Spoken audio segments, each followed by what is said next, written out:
Hello everybody and welcome to a new lesson. Your lesson today will focus on speaking, and your lesson is from your book, Portal to English, Student's Book, page 91 and page 158. So open your books and let's begin. We start with the objectives of this lesson. We have two objectives to cover. Number one, respond to a set of unreal situations. And number two, express agreement or disagreement with opinions about an imaginary person. We start the lesson with this sentence. If he lived in England, he would have many English friends. What do you understand from this sentence? Does he live in England? Yes, very good. He does not. And does he have many English friends? Very good. He does not. So here, the sentence is about an imaginary or a fictional or unreal or hypothetical situation. This person does not live in England, and so he does not have many English friends. To express this unreal situation, we use a conditional sentence. In the first part of the sentence, or in the condition clause of the sentence, we use if plus the past form of the verb. And in the second part, or in the result clause of the sentence, we use would plus infinitive. Remember that would can be contracted and written as apostrophe D.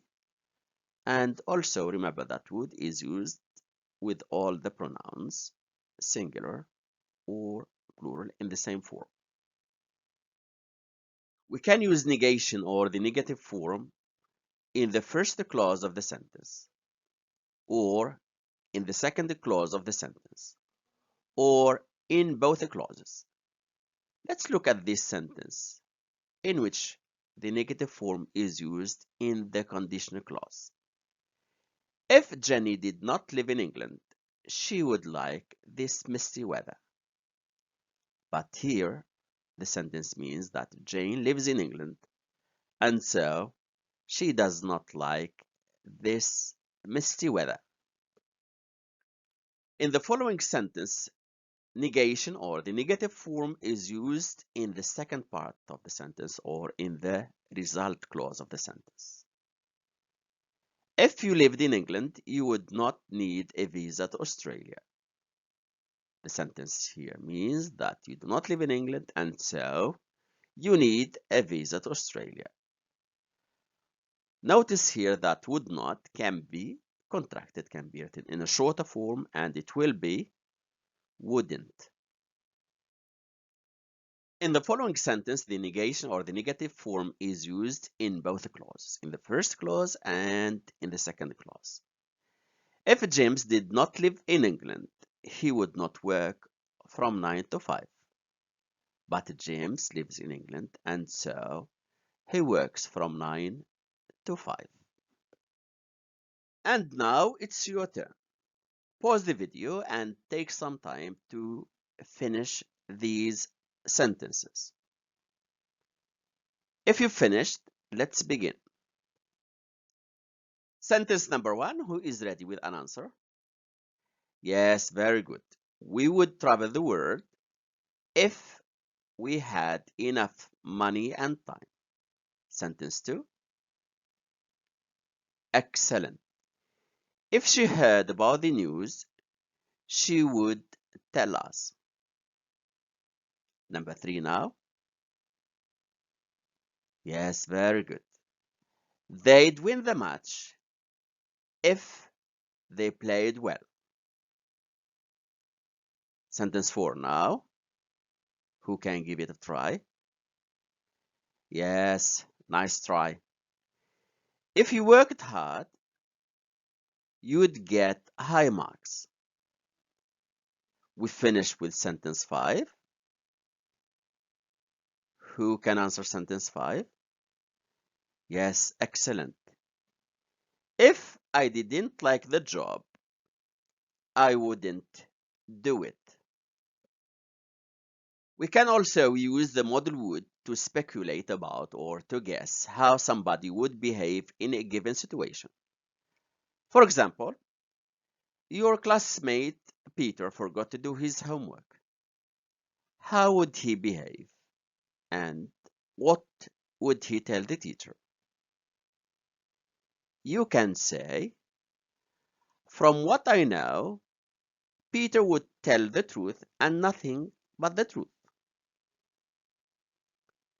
You can also say, he hates telling lies, so he'd tell the teacher exactly what happened.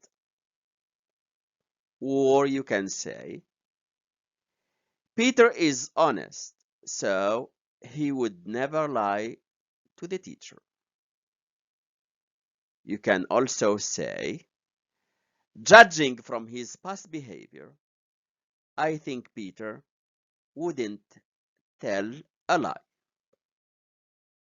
We go now to the speaking activity, page 158. Since we cannot do this activity as a group work, we will do it in the following way. We will look at the 7 situations, page 158, and explain them. Then you will be allowed time to tell how we will react in each situation. After that, we will look at the expressions in the boxes and explain the difficult ones. Finally, you will choose one of the 7 situations and compose a dialogue about how one of your classmates would react or would behave in that situation. You will, of course, need to use expressions from the 4 boxes. Situation number 1, you may find the words inherit and inheritance challenging. Inherit means to receive money or property from somebody who has died. For example, they inherited that large house from their grandparents. Inheritance means the money or the property that is inherited. Situation number 2, the word neglected may be challenging for you. Neglect means to pay little or no attention. For example, we say they have been neglecting their studies and doing nothing but playing. Here, neglected means did not study for the math exam. The word rude in situation number 3 means impolite or discourteous. We say, for example, it's very rude not to say thank you to somebody who has helped you. In situation 4, the phrase move abroad means to go to live in another country or in a foreign country. For example, we say he decided to move abroad and start a new life. Apply oneself in situation 5 means to work hard. For example, if you apply yourself, you will finish your paper before 8 p.m. Come up in situation 6 means to happen and usually unexpectedly. Example, COVID-19 came up and all our plans were cancelled. In the last situation, we have 2 words, position and means job, and firm and it means company. For example, my friend applied for the position of computer programmer in the firm that I work for.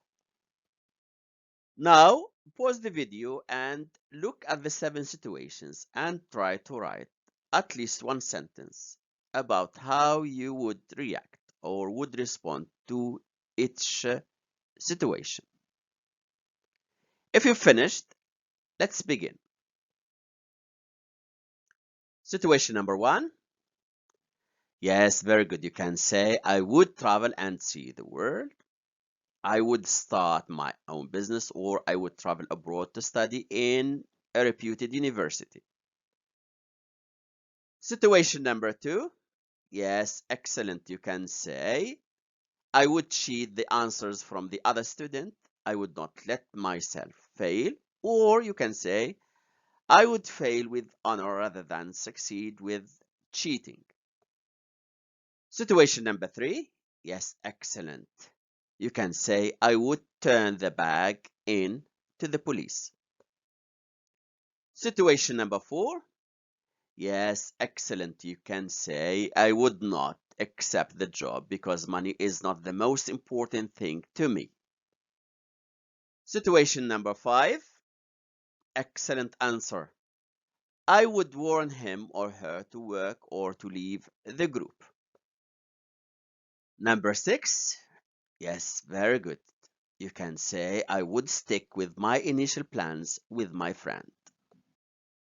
We finish with number 7. Yes, excellent. If you do the right thing, you can say, I would choose the candidate with the best qualifications. Now pause the video and look at the expressions in the boxes page 158 and underline any expression that you find difficult for you. If you finish, let's begin. Box number 1, speculate means to guess or to make a guess. And adore means to like or to love very much.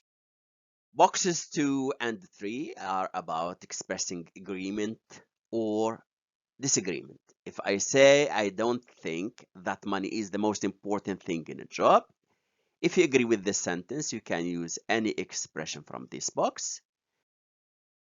If you disagree with this sentence, you can use any expression from the box on the right.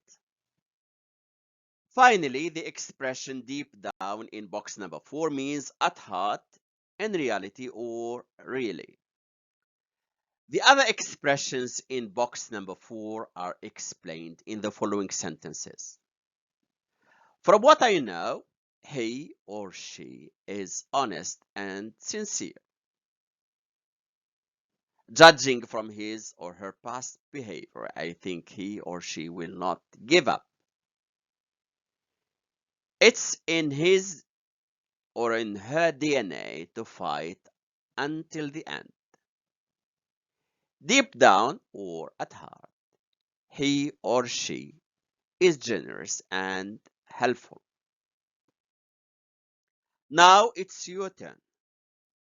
Let's choose situation number 1 and think that you and some other classmates are talking about another classmate, Anna, and you are speculating about how she would react and what she would do if she inherited a large sum of money. Write down the dialogue you had about Anna. Take some time to write the dialogue. If you've finished, let's begin. Let's look at this dialogue, which is the suggested answer to the question. Notice here that the dialogue is between 5 people, A, B, C, D, and E. We begin. What do you think Anna would do if she inherited all that money? She would probably give some to her friends. I don't think so. Do you remember that time when Anna won a cake and she didn't give any of it to us? She just sat and ate it by herself. I wouldn't be surprised if she kept all the money for herself. I don't agree with you. I was just thinking that if Anna had a lot of money, she'd first buy things for herself, but she'd buy presents for her friends as well. From what I know, Anna really needs a car. So she'd probably buy herself a really expensive sports car. You're absolutely right. Also, deep down, Anna is quite generous. I bet she'd buy her friends sports cars too. Very true. She'd probably buy cars for all of us, lots of designer clothes, and a big, expensive house for herself. If I were her, I'd give some of the money to people who really need it. Do you think she would give any of it to charity? No way! Judging from her past behavior, I think she'd help nobody. That doesn't sound like her.